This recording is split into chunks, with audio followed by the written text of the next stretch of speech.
Bonjour à tous, et ça va être, je pense, la dernière vidéo des ingrédients. Je ne pense pas que je vais en refaire d'autres, à moins que je trouve une autre solution comment les présenter mieux que celles que j'ai déjà présentées. Mais enfin, on peut dire au revoir pour le moment pour ces vidéos d'ingrédients, de décryptage d'étiquettes. Après, si vous regrettez que j'arrête ce genre de vidéos, n'hésitez pas à me le dire. Si vous êtes content, vous n'êtes pas obligé de le signaler, je le comprendrai.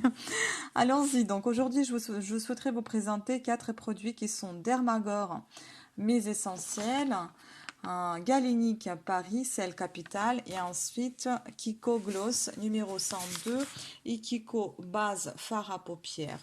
Donc commençons par Dermagor, mes essentiels. Il contient 27 ingrédients. En première place, on va retrouver de l'eau. À la deuxième place, on va retrouver un produit d'origine minérale qui est un paraffinum liquidum. C'est une huile minérale qui a pour fonction émolliente et protectrice à la base des huiles sèches. En troisième place, on va retrouver de la glycérine. C'est un produit d'origine synthétique et naturelle de la catégorie humectant. C'est un produit hydratant et peut être d'origine animale ou végétale.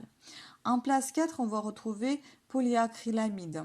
Donc c'est un produit d'origine synthétique, c'est un polymère, c'est un produit qui a pour fonction filmogène et fixateur.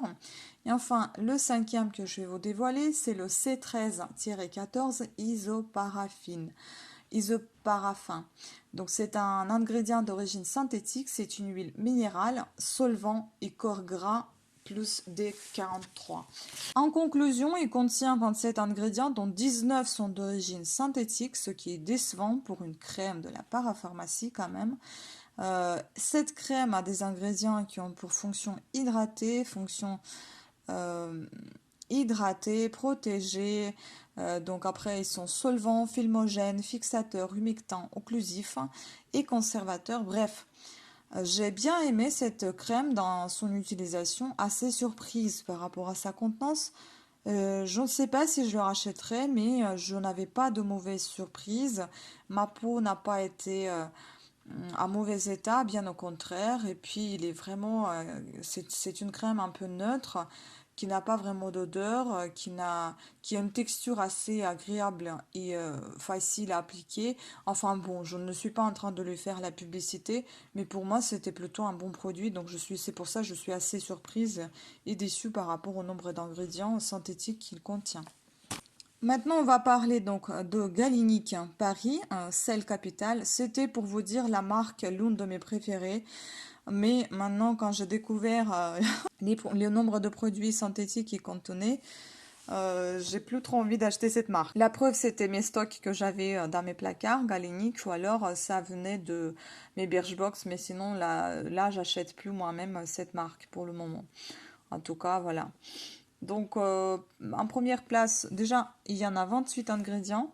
En première place, on va retrouver de l'eau. En deuxième, ça va être un produit isopropyl palmitate sésamum indicum sésame seed oil. Donc, c'est une huile en fait de graines de sésame d'origine végétale qui a pour fonction émollient, conditionneur capillaire, agent d'entretien de la peau, agent masquant et peut entrer dans la composition des parfums. En troisième place, on va retrouver un produit d'origine synthétique et naturelle qui est un coco caprilate. C'est un émollient et agent d'entretien de la peau. En place 4, on va retrouver un ingrédient d'origine synthétique et naturelle qui s'appelle la glycérine. C'est un humectant, hydratant et peut être d'origine animale ou végétale. En cinquième place, on va retrouver un arachidyl alcool, donc c'est un ingrédient d'origine végétale synthétique, c'est un émollient et stabilisateur d'émulsion, ainsi que agent de contrôle de la viscosité. Et donc en conclusion, parmi ces 28 ingrédients, on va retrouver 22 ingrédients synthétiques, comme je vous ai dit, et les autres sont d'origine naturelle végétale. Donc je ne trouve pas ce produit très naturel, comme je vous l'ai dit au départ, et beaucoup de produits ont pour fonction émollient, hydratant, stabilisateur d'émulsion, conditionneur, antioxydant. Vers la fin de la liste, on retrouve quelques vitamines et huiles végétales et minérales. Bref, je ne suis pas séduite par ce produit. Je ne comprends pas pourquoi les ingrédients si importants comme les vitamines et huiles végétales se retrouvent à la fin de la liste. C'est un peu dommage. Voilà, on passe au Kiko Gloss numéro 102 qui contient 23 ingrédients. Parmi les 5 premiers, on va retrouver en première place isododécane.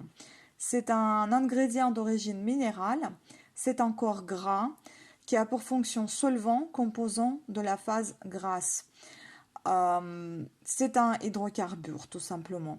En place 2, on va retrouver bis-hydroxytoxypropyldiméthicone. Donc c'est un microplastique, hein, c'est un agent filmogène super sur les lèvres. Enfin bon, c'est peut-être aussi pour protéger de la pluie, etc., pour que ça tienne, j'en sais rien. À la place 3, on retrouve distéardimonium ictorite. Donc c'est un synthétique stabilisant. Il contrôle la viscosité. C'est un dérivé du minéral argileux. C'est un épaississant et stabilisant d'une émulsion, tout simplement. Donc à la place 4, on va retrouver mica, d'origine naturelle. C'est un colorant qui donne un aspect soyeux et brillant. Et enfin, à la place 5, on va retrouver diméthicone vinyle, diméthicone cross polymère. Donc, c'est un synthétique silicone, évidemment. C'est un anti-moussant, occlusif et protecteur. Certains grades sont volatiles. Donc, en conclusion, les 23 ingrédients, il y a environ 7 ingrédients d'origine naturelle ou semi-naturelle. Donc, c'est un peu décevant. Parmi les 23, on n'en trouve que 7 de naturel. Et les fonctions de certains ingrédients sont occlusifs, filmogènes et plastifiants. Ça me repousse un peu d'acheter de nouveau ce produit. En plus, il m'assèche les lèvres. Je ne comprends pas en fait. C'est l'effet de plastique d'assécher les lèvres ou c'est quoi? Il n'y a pas du tout de... ici, on ne retrouve pas du tout une fonction hydratante en fait. À chaque fois, vous avez anti-moussant, occlusif, protecteur, abrasif, agent de foisonnement. À chaque fois, il y a des produits qui font que s'entendre entre ces d'autres ingrédients. Donc. Et enfin, le tout dernier, c'est un Kiko base un fard à paupières que j'ai détesté ce produit-là. Franchement, j'ai pas du tout aimé. Ça m'a cumulé tous les fards à paupières secs au-dessus de mes paupières.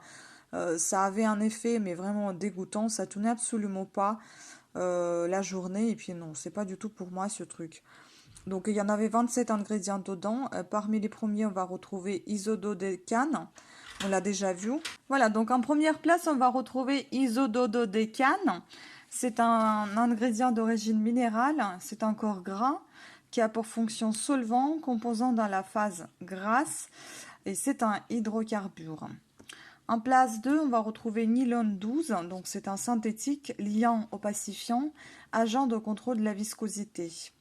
En place 3, on va retrouver du talc, donc c'est d'origine minérale, c'est un charge.